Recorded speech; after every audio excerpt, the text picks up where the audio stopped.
Hello everybody. It looks like we are finally there. Azerbaijan is now publicly in contact with the Armenians living in Karabakh. This long anticipated internal dialogue or conversation has commenced and is very encouraging. Encouraging indeed, but still very challenging, for the illegal Armenian forces have not yet withdrawn from Karabakh in contravention of Article 4 of the 10 November 2020 tripartite statement, and the Russian peacekeeping contingent does seem to have no appetite to root them out. But first things first.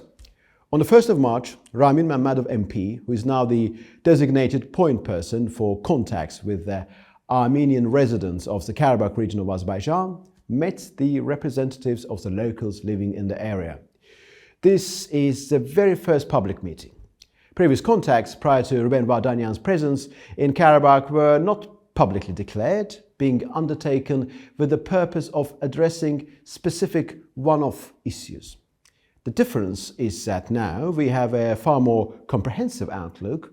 The format of this essential dialogue is in the making. It will be further shaped. The sensibility is that instances of communications of this kind will become more regular, eventually acquiring some permanence and being organized within a more defined institutional framework. At present, the dialogue is very embryonic. Within the emergent format, as previously stated, we have a contact group led by Ramin Mammadov, a member of the Azerbaijani parliament. His function, as far as one can see, is to be a point person that will listen to the day-to-day concerns of the Armenians living in the Karabakh region of Azerbaijan, tasked with coordinating the process of dealing with them.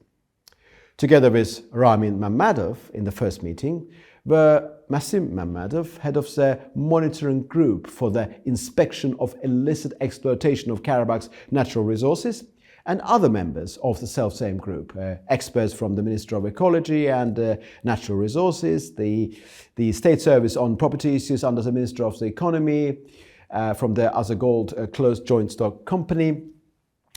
Effectively, these conversations will investigate the subject of the mineral deposits within the zone under the temporary responsibility of the Russian peacekeeping contingent, agreeing on the process of necessary monitoring to establish the extent of the damage and to deal with the consequences of the damage done.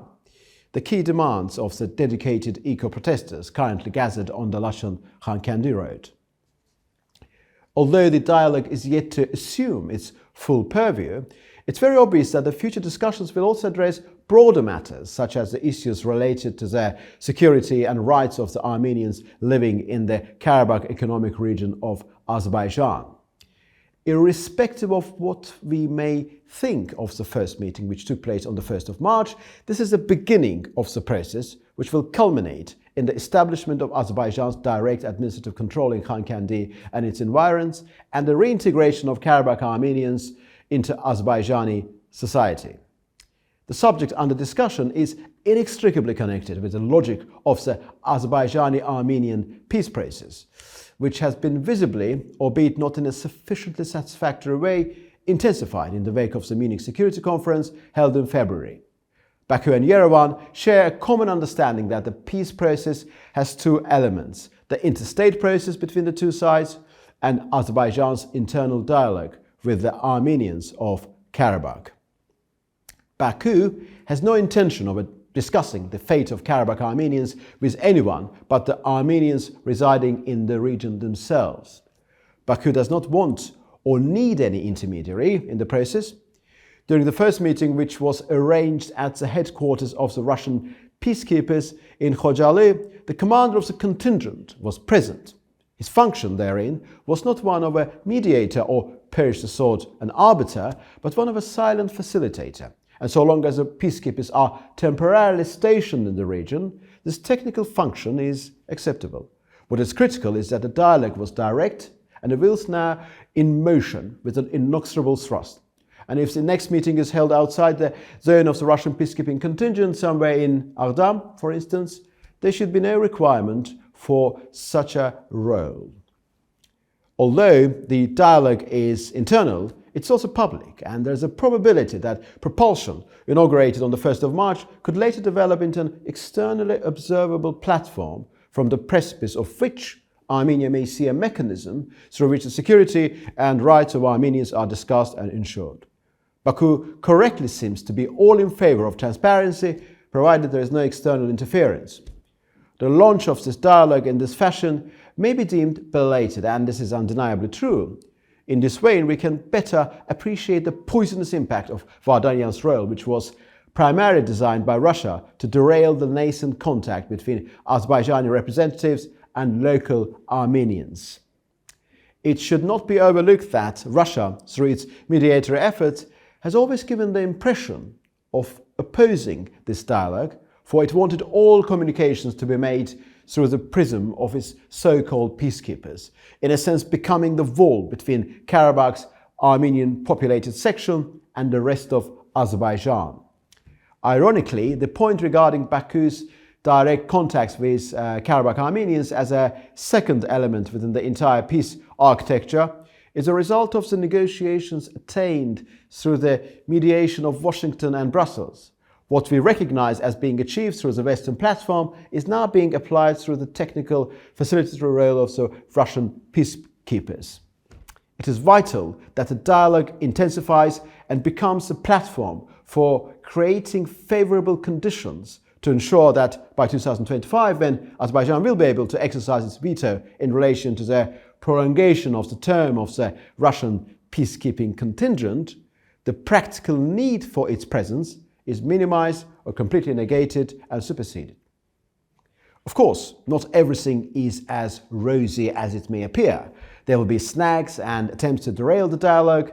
Although Vardanyan himself lost his position within the separatist regime, he is poised within the zone of the Russian peacekeeping contingent, imbibing copious amounts of cognac, and may well try to exert some unwanted and unwarranted influence.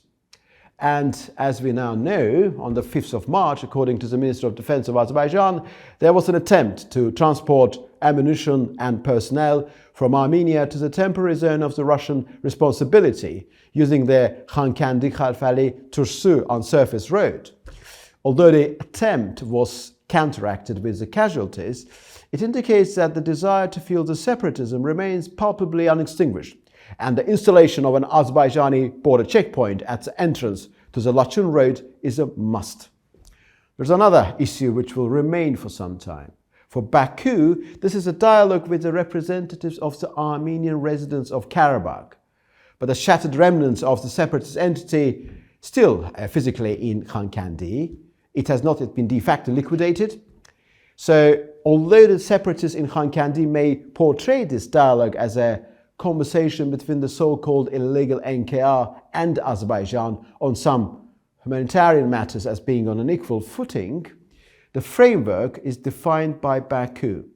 Gradually, Azerbaijan is expected to entrench its ground presence in the area, ensuring that all the basic needs of the region's population are satisfied through its means.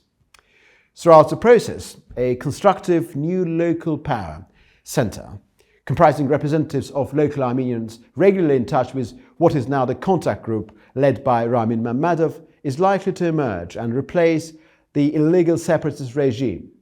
The legitimate Armenian community will then be further integrated into Azerbaijani administrative control. It won't happen overnight. Again, the vital aspect for now is to maintain the traction. This is how I see the future, on the basis of my understanding of what Baku seems to consider acceptable and what the local Armenians are expected to acquiesce with, as they realize that any separatist escapade is doomed to failure. Thank you very much.